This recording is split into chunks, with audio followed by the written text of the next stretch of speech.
আসছি পরের খবরে। তোলাবাজি গুন্ডামের বিরুদ্ধে হুঁশিয়ারি, রং না দেখে পদক্ষেপের নির্দেশ তারকেশ্বরের বিধায়ক। পুলিশকে নির্দেশ বিজেপি বিধায়ক সন্তু পালের।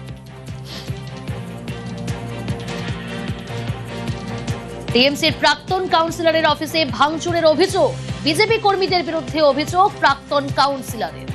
ঘটনাস্থলে গিয়ে পুলিশকে পদক্ষেপের নির্দেশ বিধায়কের।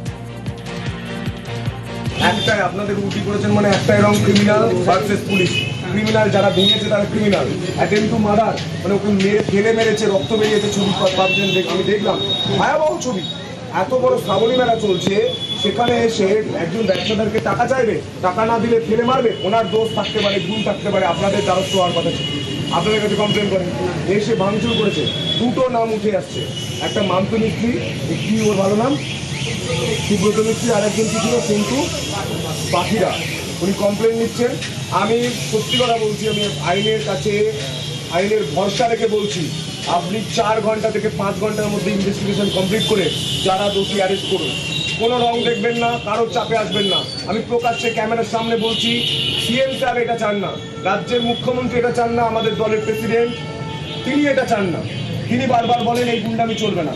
আমি লিখতে গিয়ে জানতে পারলাম এই মান্তু যার নাম উঠে যাচ্ছে, তিনি নাকি কোনো এককালে বিজেপি করেছেন। তিনি, আমি ওইসব দেখতে চাই না। যারা ভেঙেছে অ্যারেস্ট করুন, কোর্ট বিচার করবে। কি করেছেন? আমি যাচ্ছি, উনি কাঁদছেন, চোখে জল পড়ছে। একজন ব্যবসাদার ব্যবসা করতে পারবে না তারকেশ্বরে, কি করে হয়? অ্যারেস্ট করুন, দয়া করে করুন। প্রতিনিধি রানা রয়েছে আমার সঙ্গে। রানা, গুন্ডামিতে জিরো টলারেন্স, তারকেশ্বরের বিধায়ক সন্তু পাল তিনি স্পষ্ট নির্দেশ দিলেন যে রং না দেখে পদক্ষেপ নিতে হবে, রং দেখলে হবে না, রং না দেখে পদক্ষেপের নির্দেশ। তোলাবাজি গুন্ডামির বিরুদ্ধে কড়া হুঁশিয়ারি তার।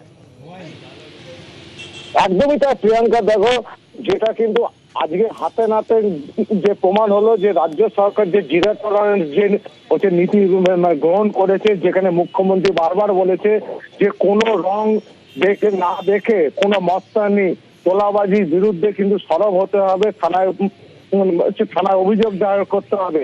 সেটাই কিন্তু আজকে হাতে নাতে প্রমাণ করলেন তারকেশ্বরের বিধায়ক সন্তু পাল। গত 4-5 দিন আগে তারকেশ্বরের পদ্মপুকুরে তৃণমূলের প্রাক্তন কাউন্সিলর উত্তম ভান্ডারী, তার একটি এলআইসির একটি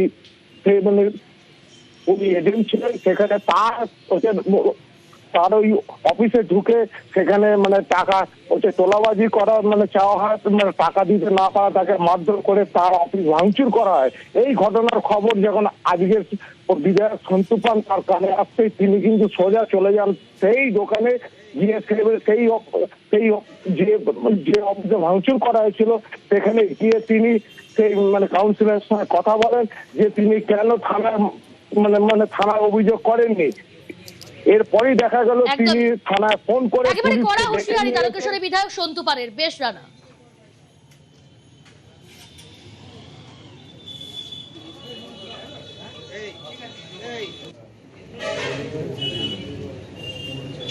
এটা কি আশ্চর্য? এই যে মান্তু মিস্ত্রির নাম নেওয়া হচ্ছে, ওই ছেলেটাকে আমি মাঝে মাঝে দেখেছি, এসে ভাঙচুর করবে, মাকে গালাগাল দেবে এই ব্যবসাদের মাঝে। উনি তৃণমূল করুক, সিপিএম করুক, কংগ্রেস করুক, আমার দেখার দরকার নেই।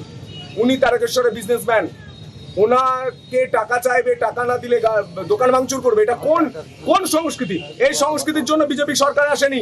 আমি সমস্ত ব্যবসাদারদের কাছে বলছি, কাউকে টাকা দেবেন না। আমি পুলিশকে বলেছি, অভিযোগ পেয়েছেন অ্যারেস্ট করুন, কাউকে দেখবেন না। ভেবেছে তৃণমূল যা করেছে, সিপিএম যা করেছে, কংগ্রেস যা করেছে, এই সংস্কৃতি চলবে না।